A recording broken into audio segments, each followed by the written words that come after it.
2019년 6월 영국의 한 식물원과 스웨덴의 한 대학교가 내놓은 충격적인 연구 결과. 식물 10종 중 6종은 이미 멸종, 위협받는 인류의 식탁. 야, 10종 중에 6종이면 정말 무서운 연구 결과인데요. 그렇습니다. 최근까지 250년간 무려 571종의 야생식물이 멸종됐다는 연구 결과입니다. 식물이 자연적으로 도태되는 속도에 비해서 현재 식물의 멸종 속도가 최대 500배나 빠르다는 것입니다. 아니, 식물은 왜 멸종되는 거죠? 자, 식물 멸종이 가속화되는 이유, 과도한 농작물 경작 때문인 걸로 밝혀졌습니다. 인간들이 제초제, 살충제 등 농약을 남용하면서 토지를 오염시키고 급기야 식물들의 멸종을 앞당겼다는 얘기죠. 실제로 최근 약 20년간 식물을 생산해내던 토양 생산성이 20%나 감소했다고 합니다. 현재 인류가 생산하는 주요 농작물은 사탕수수, 옥수수, 쌀, 밀, 감자, 콩, 기름야자 열매, 사탕무, 카사바 등 총 9종인데요. 현재 나머지 다른 재배 식물 상당수가 감소하고 있는 추세이고요. 이렇게 될 경우 주요 농작물마저 생산성이 보장될 수 없다고 합니다. 자, 그 이유 한 예를 들어 설명해 드리겠습니다. 1800년대 초 아일랜드인들은 주로 감자 경작을 했는데요. 1840년대 갑자기 아일랜드 전역에서 감자 역병이 돌기 시작했고요. 이후에 약 10년간 대기근을 겪어야만 했습니다. 그런데 단일 재배 품종이었던 감자가 사라지니 800여만 명의 아일랜드 인구 중 약 100만 명이 아사하는 참극이 벌어졌다고 합니다. 그러니까 한정된 농작물에 너무 의존한 나머지 그 농작물이 갑자기 병이 들어서 없어진 거라면은 인류에게 급작스러운 식량난이 찾아올 수 있다. 뭐 이런 얘기인 거잖아요. 100만 명의 아사, 웃기십니까? 굶어 죽은 겁니다. 한정된 농작물에만 의존하다가 농작물이 자연재해로 흉년이 지거나 자칫 전염병이 덮치기라도 한다면 전 세계가 심각한 식량난에 부딪힐 수 있는 것이죠. 아, 공포스럽네요. 진짜 무섭다. 이거. 갑자기 쌀이 사라진다고 생각해보세요. 그러면 진짜 그러니까 오늘 순위가 전체적으로 보면 다 연결고리가 있어요. 그러니까 이런 일에 대비해서 종자 저장고도 우리가 안전한 곳에 잘 마련을 해야 되는 거고 이거 우리가 지키고 다 대비를 해야 되는 데는 이유가 있는 겁니다. 네. 자, 그렇습니다. 우리가 소중히 생각하고 지켜야 우리가 살 수가 있습니다. 1998년 미국 웨스트버지니아주를 뒤덮은 검은 그림자. 한 농장에서 소 190마리가 떼죽음을 당하는 사건이 발생했습니다. 당시 농장주는 떼죽음의 원인으로 농장 인근에 위치한 세계 최대 화학기업 D사의 공장을 의심. 그 뒤 한 로펌을 찾아가 D사를 상대로 소송을 의뢰한 그리고 밝혀진 이 사건의 검은 실체. 인류 최악의 환경 스캔들이 세상에 밝혀졌습니다. 뭐죠? 당시 D사 공장에서는 프라이팬이나 오븐에 음식이 눌러붙지 않도록 코팅하는 물질인 테플론을 만들고 있었는데요. 여기에 과불화 옥탄산이 사용된 겁니다. 뭐야? 이게 뭐냐? PFOA라고도 하는데 이 발암 물질입니다. 이 끔찍한 발암 물질을 인근 강에 유출시킨 사실이 확인된 건데요.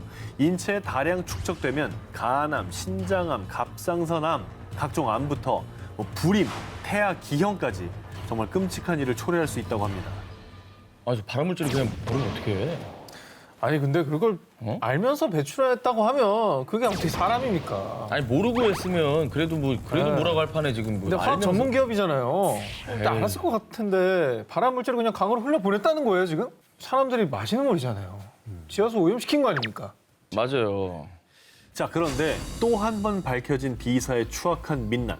1981년 공장에서 일하던 임산부 직원과 출산한 태아의 혈액에서 기준치 이상의 PFOA 성분이 발견. 게다가 1991년 공장 인근 마을의 수돗물에서도 이 성분이 검출됐지만 환경보호국에 보고하지 않고 은폐해왔던 겁니다.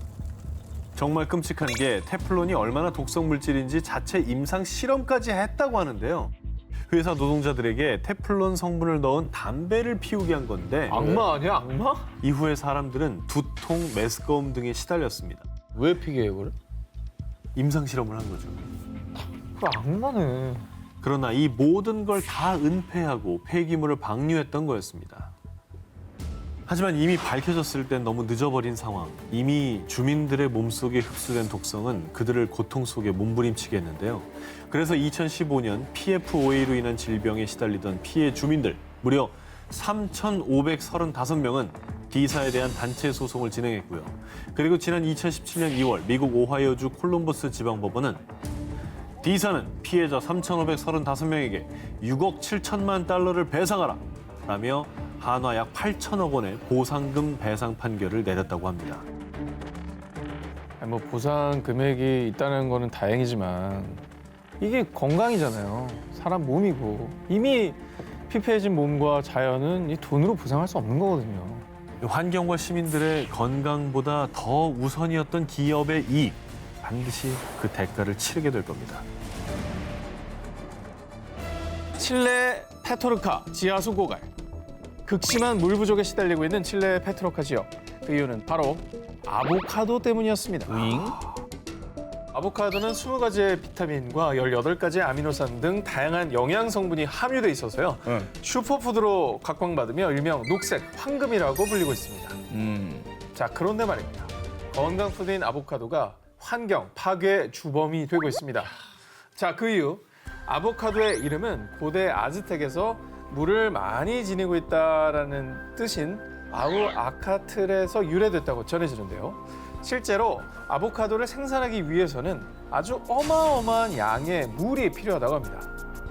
100제곱미터 규모의 아보카도 농장을 운영하려면 하루에 무려 10만 리터가량의 물이 필요한데요. 자, 그래서요, 아보카도의 주요 경작지 중 하나인 칠레 페토르카 지역에서는 아보카도 재배 때문에 지하수는 물론 우물까지 말라버렸고요. 마을 주민들은 급수 트럭을 통해 식수를 공급받는 지경에 이르렀다고 합니다. 여기서 끝이 아닙니다. 아보카도는 산림까지 훼손하고 있는데요. 슈퍼푸드로 각광받는 아보카도를 더 많이 수확하기 위해서요. 아보카도의 주요 경작지인 멕시코 남서부 미초아칸주 산간 지역에서는 무분별하게 소나무를 베어내서요. 한 해 약 7제곱킬로미터의 숲을 파괴한다고 합니다. 근데 아보카도는 죄가 없잖아요. 그 아보카도를 더 많이 수확하려는 인간의 욕심 때문인 거고. 네. 저 녀석은 원래 물을 많이 먹는 녀석이고. 네. 이제는 우리가 아보카도를 먹으면서도 이런 생각 한 번쯤은 해봐야 되지 않을까 생각이 듭니다. 이어서 다음 특종입니다. 꿀벌의 천적이자 여름철 불청객으로 불리는 이것, 바로 말벌인데요. 사실 말벌이 꿀벌을 기르는 양봉가를 습격해 단순히 해충이라고 여기기 쉽지만요. 이 말벌은요, 곤충 생태계 최상위 포식자로 해충들의 개체수를 조절하는 생태계 조절자 역할을 한다고 하는데요. 그런데 말입니다. 생태계 조절자인 이 말벌이 이젠 숲이 아닌 도심에 나타나 사람들을 위협하고 있어서 문제가 되고 있습니다. 맞아. 특히 살인 말벌로 불리는 장수 말벌은 꿀벌보다 약 30배나 많은 양의 치명적인 독을 가지고 있는데요. 한 곤충학자에 따르면 장수 말벌의 독성은 사람의 적혈구를 파괴시키고 신장 기능을 망쳐 심할 경우 사망에까지 이르게 할 수 있다고 합니다. 실제로 2013년 7월 중국 산시성 일대에 장수 말벌 무리가 출몰, 주민들을 공격해 무려 40여 명이 숨지고 1,600여 명이 부상을 입는 사건도 발생했다고 합니다. 어마어마했네. 그럼 말벌은 왜 지금 도심에 출몰을 하게 된 건지 좀 얘기해 주시죠. 산업화로 인해 산림이 파괴되자 서식지를 잃은 말벌이 도심까지 출몰하게 된 거라고 합니다. 똑같네요. 똑같아요. 결국은 이제 말벌이 도심에 출몰하기 시작한 것도 결국 인간 탓이에요. 사람의 탓이죠. 그리고 또 다른 이유로 꼽히는 게요. 과학자들의 연구에 따르면 기후변화로 말벌의 변식력이 높아지면서 피해가 커진 것으로 보입니다. 예년보다 따뜻해진 날씨가 말벌의 번식률을 높였다고 합니다. 실제로 온난화로 한반도에 아열대 기후가 나타나면서요. 2003년도에는 동남아시아 등 아열대 지방에 서식하던 등 검은 말벌이 부산에 출몰. 이후 경기도, 강원도 등 영향력을 확대해 나가면서 빠르게 확산되기도 했다고 합니다. 생태계 질서를 무너뜨리지 않는 공생, 반드시 그 방법을 우리가 고민해야 될 겁니다. 정말 요새 열풍이죠. 나쁜 기름 잡아주는 좋은 오일, 크릴 오일을 가져왔습니다. 청정지역에서 서식하는 크릴에서 추출했습니다. 품절 임박 바로 서두르세요. 일명 혈관 청소부로 불리며 국내 홈쇼핑에서 불티나게 팔리고 있는 크릴 오일. 크릴 오일은요, 지구상에서 가장 깨끗한 청정 해역, 남극해에 서식하는 갑각류 크릴에서 추출한 오일로요. 오메가3, 필수 아미노산, 단백질 분해 효소 등이 함유돼 있다고 알려지면서 건강식품 원료로 각광받고 있죠. 근데 뭐 크릴 오일 좋다는 얘기는 이제 너무 이슈라서 많이들 들어보셨을 텐데 요즘에 부모님이나 지인 선물로 야, 이게 몸에 좋대 많이들 하더라고요. 건강식품 원료로 사랑받는 크릴. 이게 비록 크기는 작지만 남극 생태계를 지탱하고 있다고 해도 과언이 아닙니다. 남극의 먹이사슬 최하단에 있어서 오징어, 바다새, 펭귄, 고래 등 남극 생물 대부분을 먹여 살리고 있고요. 그리고 영국의 한 남극 연구소에 따르면 크릴은 대기 중에 이산화탄소를 흡수해서 심해에 침전시키는 역할을 하고 있는데요. 아이고. 크릴이 이렇게 침전시키는 탄소량이 무려 2,300만 톤. 엄청나죠? 고맙다. 이 양은 영국 전체 가정에서 1년간 배출하는 온실가스와 맞먹는 양이라고 합니다. 고마우신 분들은 진짜 고맙네요. 지구를 살려주신 분들은 그래서 탄소로 인한 지구 온난화를 막는 크릴, 아니 크릴 느님은 일명 지구의 영웅으로 불리고 있습니다. 어벤져스네. 아니 난 이렇게 주요 이제 먹잇감이라는 걸 알고 있는데 환경까지 보여주는 건 몰랐거든요. 이산화탄소를 잡아서 내린대잖아요. 그런데 문제는요. 이 크릴의 인기가 치솟자 남극 생태계는 물론 지구까지 위협받고 있다는 겁니다. 1970년대 크릴 어업이 본격화된 이후에 크릴 오일 시장이 호황을 누리자 남극해에서 무분별한 크릴 남획이 이루어졌고요. 1970년대 이후 크릴의 개체수는 약 80%나 감소했다고 합니다. 진짜? 거의 다 없어졌네? 그렇죠. 그런 셈이죠. 그리고 크릴의 개체수가 급감하자 먹이를 잃은 펭귄 등 남극 생물들도 위기에 직면하게 됐고요. 게다가 지구의 이산화탄소를 흡수해 지구 온난화를 막던 크릴이 사라지면 이산화탄소 농도는 더 높아지고 지구 온난화는 가속화될 수밖에 없는 거죠. 아니 근데 한두 문제가 아니네요. 생태계도 위협하고 지금 지구온난화도 가속화시키고. 그리고 뭐 취재 중에 알게 됐는데 크릴 오일의 핵심 성분이 인지질. 이 인지질이 물과 기름에 잘 녹아서 몸에 필요한 불포화 지방산이 체내 흡수율이 높은 편이다라고 하거든요. 근데 이 기존 오메가3 제품에 비해서 불포화 지방산의 함량 자체는 낮은 편이라고 해요. 뭐예요? 그러니까 크릴 오일이 무조건 최고로 좋다. 이런 홍보에 현혹돼서는 안 될 것 같습니다. 저희가 꼭 지켜야 될 게 크릴 오일이 몸에 좋은 것도 사실이지만 환경을 파괴하는 측면도 있다라는 걸 저희가 알려드리는 거죠. 크릴을 소비해서는 안 된다. 크릴이 정말 나쁘다. 몸에 안 좋다. 이런 말씀을 드리는 건 정확하게 아니라고 그렇죠. 얘기를 드려야 될 것 같습니다. 오늘의 주제가 또 환경이니까. 네.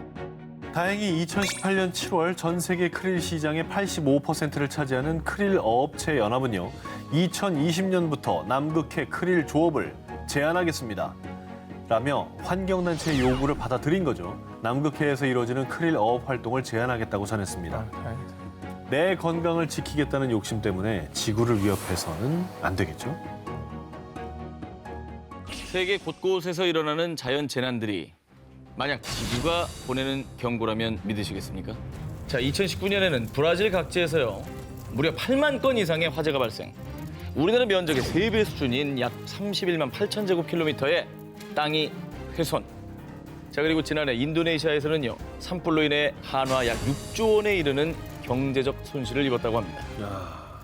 타는 건 순식간인데 그 산림을 키우고 그 안에 생태계를 만드는 데는 수십 년, 수백 년이 걸리는 수백 거예요. 년이죠. 자, 그런데 그게 끝이 아니었습니다. 또 지구 한쪽에서는요. 기록적인 폭우가 전 세계를 곤경에 빠뜨렸습니다. 2019년 3월 이란에서는 전국적으로 4,400여 개 마을이 침수, 1,000만여 명의 수재민이 발생했고요. 또 올해 1월에는 사막 기후인 아랍에미리트에서도요. 이례적인 폭우가 쏟아지면서 도로가 침수, 두바이 공항까지 마비되는 사건이 발생했습니다. 정말 한쪽에서는 불, 한쪽에서는 물, 뭐 극과 극의 재난이 모든 사람들에게 피해를 끼친 건데 대체 왜 이런 일이 이렇게 많이 발생하게 된 걸까요? 자, 전 세계에서 벌어진 극단적인 재난 상황을 두고 여러 전문가들이 내놓은 견해입니다.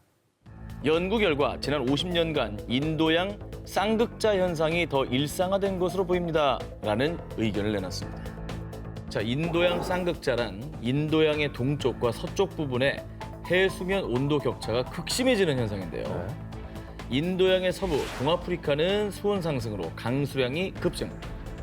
또 반대로 수온이 내려간 인도양 동부는 강수량이 감소, 가뭄 현상이 극심해지는 것이죠.